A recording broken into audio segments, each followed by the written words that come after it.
Welcome back to Music Theory Logic. My name's Andrew, and today is going to be another music theory breakdown where I've recreated popular songs so that we can talk about some music theory, which in many other contexts seems like a difficult thing to understand, but hopefully I'm going to make it simpler. Today we're going to be talking about Still Dre by none other than Dr. Dre. This has to be one of the most successful, most popular songs of the genre, so hopefully lots of you out there are going to find this interesting. So if you haven't seen these before, I don't play the original instrumental. I always encourage you to go and listen to the original because, again, the point of this is to understand the original. I've recreated all of the different instrumental layers. I'm going to play a shorter version of the track because you're not hearing the vocals. Then we're going to talk about the scale, the chords, the different layers. So if you find these helpful, you would help me out a ton by subscribing to the channel. Without further ado, here is Still Dre.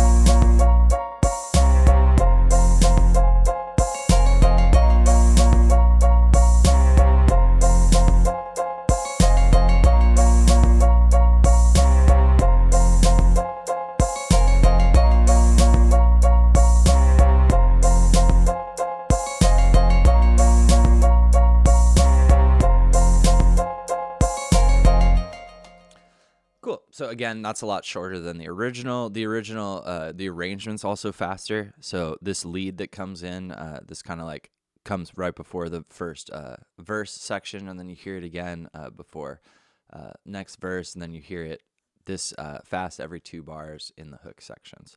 So let's talk about the music theory. This song is in the key of B flat minor. B flat minor can seem like kind of a daunting key because it has all the black keys. But fear not, if you're using a computer and if you happen to have my music theory text linked below or someone else has showed you this, you can obviously grab MIDI notes, drag them up and down, right? The computer is going to make that pretty simple. If you start with the notes from A to A, you have A natural minor. This is the most basic minor scale that there is. And if you were to drag this up or down to the note of your choice, we're going to move it up by just 1 note to B flat. We now have B flat minor. Interesting thing about these scales and chords and all of this is that when we transpose or we move stuff up or down, it sounds different because we moved it up or down, but it also sounds like the same thing. And that is basically the essence of scales and chords in music theory. So here's B flat minor.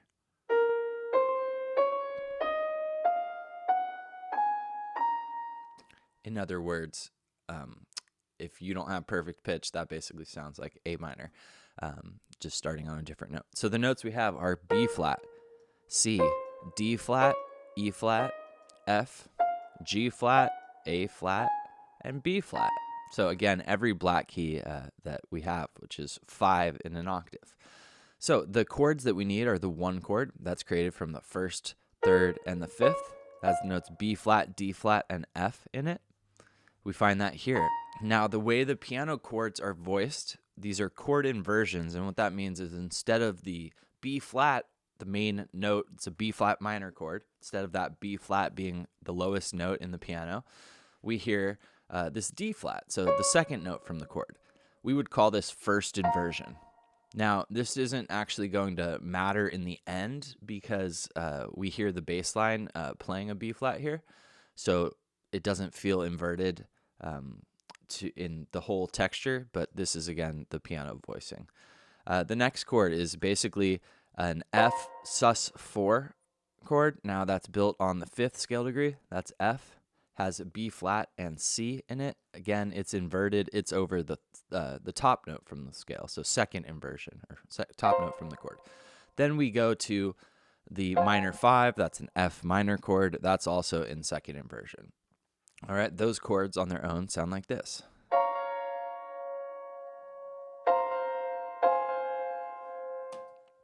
All right, going through the sections, let's start with the main piano section. So we are at 94 beats per minute. We're doing steady 8th notes, and the piano is basically playing stabs of the chord that I just showed you. sounds like this.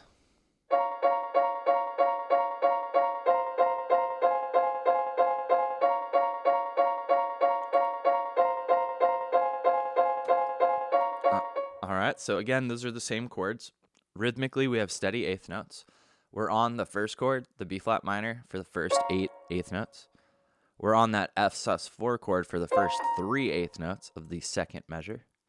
Then we're on that minor 5 chord, the F minor chord, for the final 5 eighth notes of the second measure, and that repeats.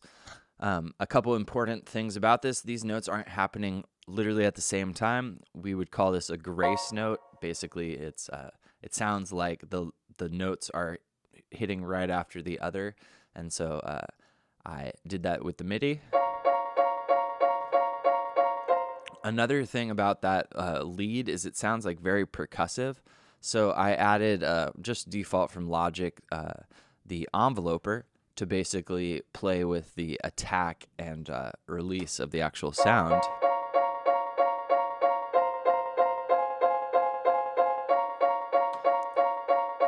Which makes it, again, more percussive. Without that, if I turn it down, it sounds like this. With it,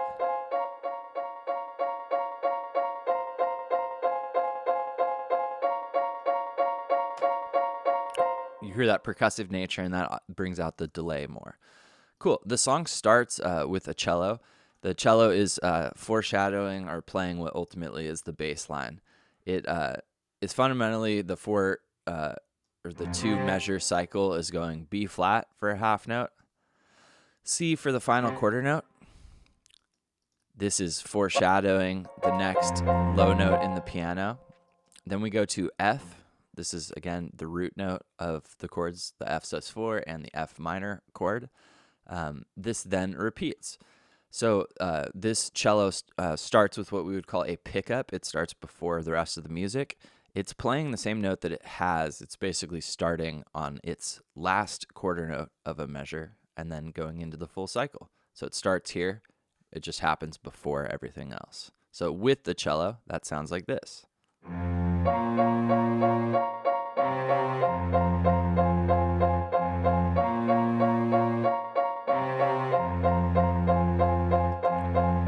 Cool.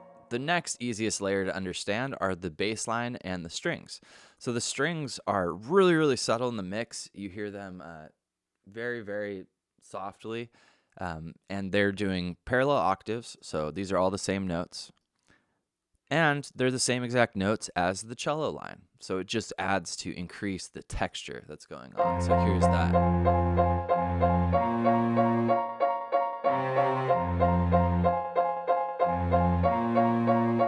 Very subtle. Low in the mix. Cool. Then finally, the other instrument that's basically doing all those same notes is our bass. This is the sub. It's coming in on the 1 with the drums. It's playing the same notes that we saw with the cello. The same rhythms. It's slightly shorter, so there's more space in between, and that sounds like this.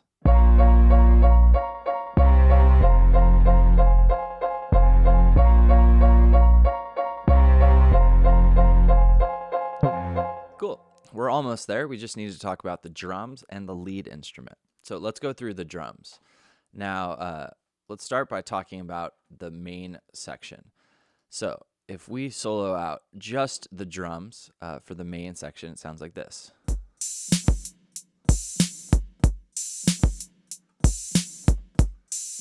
All right, the simplest drum to understand is the snare. Snare is happening on every beat 2 and 4. In my text, again, linked below, that I refer to as a standard backbeat. This is like the most common thing a snare or clap is doing with the drums. Let's mute our cymbals. Our kick drum is hitting on beat 1 every measure. Then the rest of the kicks are syncopated. The second kick is the 16th note right after beat 2. The third kick note is the 8th note right after beat 3. And then finally, the last one is the 8th note after beat 4. Now, this repeats every measure, And that word syncopated is a fancy way of saying displacing. The downbeat where this kick drum is really important to the music. It's kind of where we nod our head, if you will, if you're moving along to music. And so by displacing these kick drums, it accents different beats other than the downbeats, which are a fancy way of saying 1, 2, 3, 4 in this 4/4 texture. So that kick drum with the snare sounds like this.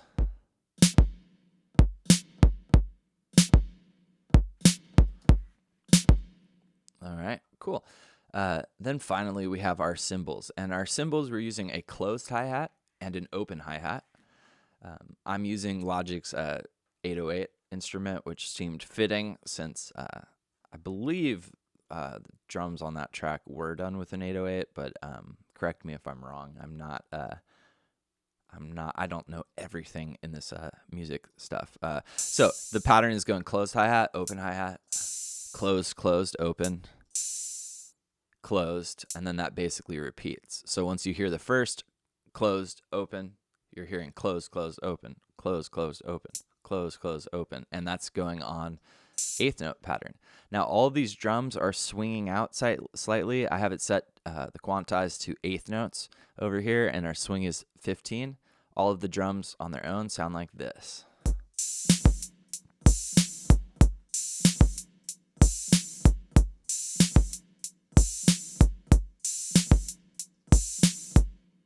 Cool. Now, before the drums enter, there's this drum fill. It's pretty simple.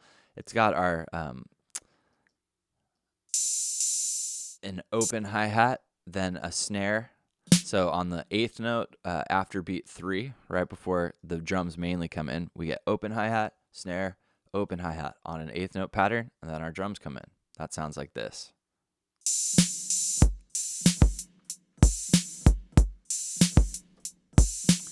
Cool. If we bring in our bass and our cello, we can hear that in context. So here it is.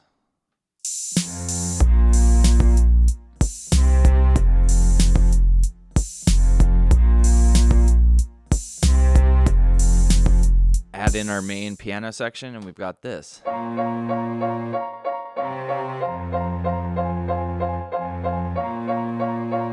that drum fill.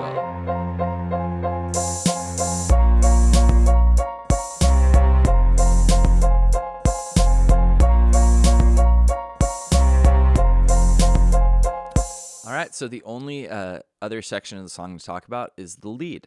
Now, this lead instrument, I'm using Strum Sessions, which came with my Korg Op 6.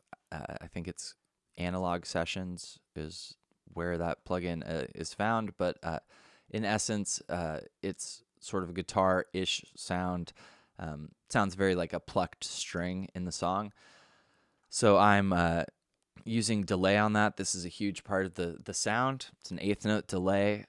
You hear that happening on its own after the attack. Now, again, this is happening on a more frequently than it does in the beginning of this Still Dre song. You hear this riff, and then there's a verse, and then you hear it again, and then when it comes to the hook section, it does it on this cycle.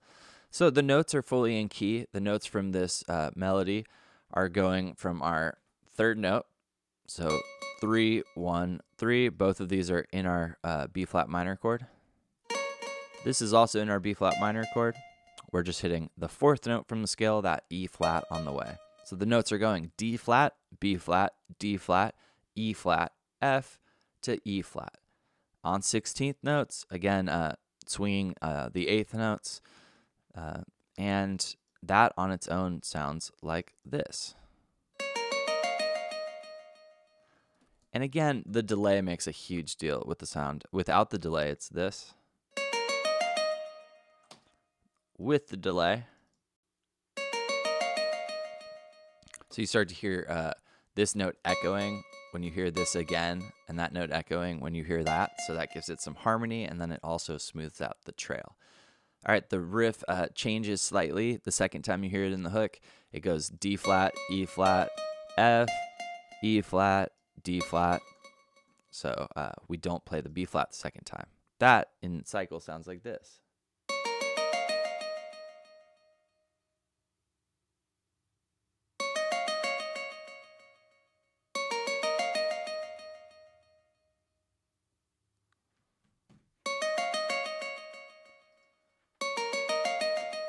All right. So finally, in context, that sounds like this.